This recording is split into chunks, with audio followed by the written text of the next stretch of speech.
നാം മഹത്വപ്പെടുമാറാകട്ടെ. നിങ്ങൾ ശ്രവിക്കുന്നത് Jesus voice message. എല്ലാ ശ്രോതാക്കൾക്കും കർത്താവായ യേശുക്രിസ്തു നാമത്തിൽ സ്വാഗതം. അല്പസമയ ധ്യാനത്തിന് ഒരു ചെറിയ വേദഭാഗം വായിക്കുന്നു.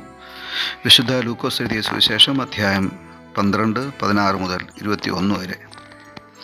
ഒരു ഉപമയും യേശു അവരോട് പറഞ്ഞത്: ധനവാനായൊരു മനുഷ്യൻ്റെ ഭൂമി നന്നായി വിളഞ്ഞു. അപ്പോൾ അവൻ, ഞാൻ എന്ത് ചെയ്യേണ്ടു? എൻ്റെ വിളവ് കൂട്ടിവയ്പ്പാൻ സ്ഥലം പോരാ എന്ന് ഉള്ളിൽ വിചാരിച്ചു. പിന്നെ അവൻ പറഞ്ഞത്, ഞാൻ ഇത് ചെയ്യും. എൻ്റെ കളപ്പുരകളെ പൊളിച്ച് അധികം വലിയവ പണിത് എൻ്റെ വിളവും വസ്തുവകയും എല്ലാം അതിൽ കൂട്ടിവയ്ക്കും. എന്നിട്ട് എന്നോട് തന്നെ, നിനക്ക് ഏറിയ ആണ്ടുകൾക്ക് മതിയായ അനവധി വസ്തുവക സ്വരൂപിച്ചു വച്ചിരിക്കുന്നു. ആശ്വസിക്കുക, തിന്നുക, കുടിക്കുക, ആനന്ദിക്കുക എന്ന് പറയും. ദൈവമോ അവനോട്, മൂടാ, ഈ രാത്രിയിൽ നിന്റെ പ്രാണനെ നിന്നോട് ചോദിക്കും. പിന്നെ നീ ഒരുക്കി വെച്ചത് ആർക്കാകും എന്ന് പറഞ്ഞു.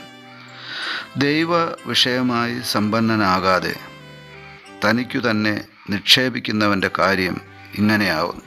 കർത്താവിൽ പ്രിയരെ, നാം വായിച്ചു കേട്ട വിശുദ്ധ ലൂക്കോസ് എഴുതിയ സുവിശേഷം 12-ാം അധ്യായം 16 മുതൽ 21 വരെ ഒരു മൂഢൻ്റെ അന്തർഗതമാണ് നാം കാണുക. ഒരു മൂഢൻ്റെ ജീവിതത്തിൽ സംഭവിച്ച നിരൂപണങ്ങളും അതിനുള്ള ദൈവത്തിൻ്റെ മറുപടിയുമാണ് നാം കാണുക. ഇത് നമുക്ക് പ്രാർത്ഥനയോടെ ധ്യാനിക്കാം. ധനവാനായൊരു മനുഷ്യൻ, അവൻ്റെ പേര് വെളിപ്പെടുത്തിയിട്ടില്ല. അത് ദൈവത്തിൻ്റെ ഒരു പ്രത്യേകതയാണ്. ദൈവത്തിനും മനുഷ്യർക്കും അല്പമെങ്കിലും പ്രയോജനകരമായി ഈ ഭൂമിയിൽ അല്പകാലമെങ്കിലും ജീവിച്ച ഒരു മനുഷ്യൻ്റെ പേര് ദൈവം ഒരിക്കലും മറക്കയില്ല. ഇവിടെ ആ ധനവാൻ്റെ പേര് ദൈവം മറന്നു കളയുകയാണ്. അഥവാ മനഃപൂർവ്വം രേഖപ്പെടുത്തുവാൻ സമ്മതിക്കുന്നതുമില്ല. ആ മനുഷ്യനെ ദൈവം വിളിച്ചത് മൂഢനെന്നാണ്. കാരണം ആ മനുഷ്യൻ ദൈവത്തെ മറന്ന് ജീവിച്ചു എന്നുള്ളതാണ്. ധനം സമ്പാദിക്കുന്നതും നിക്ഷേപിക്കുന്നതും തെറ്റല്ല. എന്നാൽ ഈ വേദഭാഗത്ത് നാം കാണുന്നത് ആ മനുഷ്യൻ്റെ സംസാരമാണ്, ചിന്തയാണ്, നിരൂപണങ്ങളാണ്. അവൻ്റെ ഭാവി സംബന്ധിച്ചുള്ള അവൻ്റെ എല്ലാ പദ്ധതികളും ഇവിടെ രേഖപ്പെടുത്തിയിരിക്കുന്നു.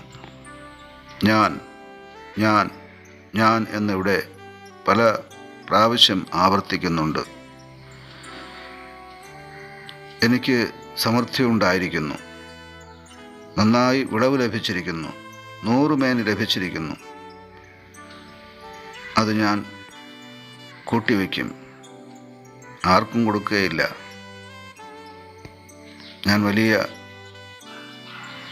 പണ്ടികശാല അഥവാ ഗോഡൗൺ, സ്റ്റോർ റൂം പണിയും. ഇതെല്ലാം കൊണ്ട് അവിടെ കൂട്ടി വെച്ചിട്ട് എന്നോട് തന്നെ പറയും, തിന്നുക, കുടിക്കുക, ആനന്ദിക്കുക, വളരെ വർഷങ്ങൾക്കുള്ള സമ്പത്തുണ്ട് എന്ന് ചിന്തിക്കുമ്പോൾ ദൈവം അവനോട് സംസാരിക്കുകയാണ്. ഇന്ന് രാത്രിയിൽ നിൻ്റെ ജീവനെ നിന്നോട് ചോദിച്ചാൽ ഈ ഒരുക്കി വെച്ചത് ആർക്കാണ്?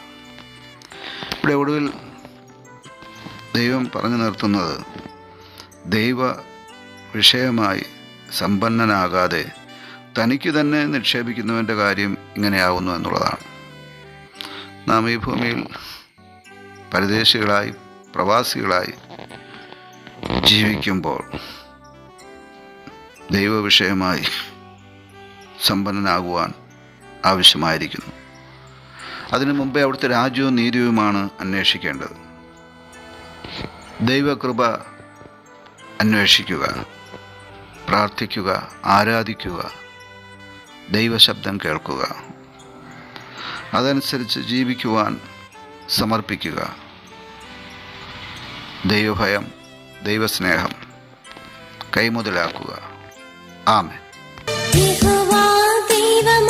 വിശുദ്ധ ജാതിനാം അവന